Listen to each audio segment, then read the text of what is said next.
Hello guys, welcome back with me again in this channel. On today's tutorial, I'm going to show you how you can add transition effect in CapCut. So here I'm using the CapCut Mobile to edit my video, and to add the transition effect, you can just do it easily on CapCut by clicking on this box, this white box in between clips. So when you click that, CapCut will bring you to this transition menu. Here there are lots of options that you can use for your edits. There are also new here if there's something new on CapCut. So this is the Pro transition. This is camera overlay, light effect. So you can just choose which one.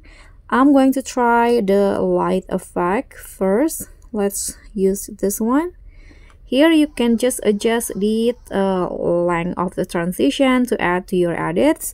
If you want to use the same transition effect, you can click on apply to all.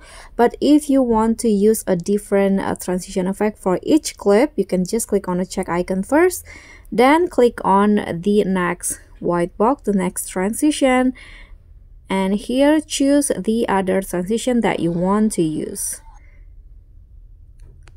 Okay, and this is the last one. I'm going to try add the blur. Okay, when you're done, you can see the result here.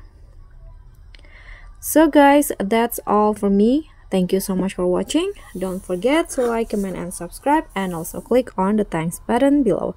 I'll catch you all on the next tutorial. Bye!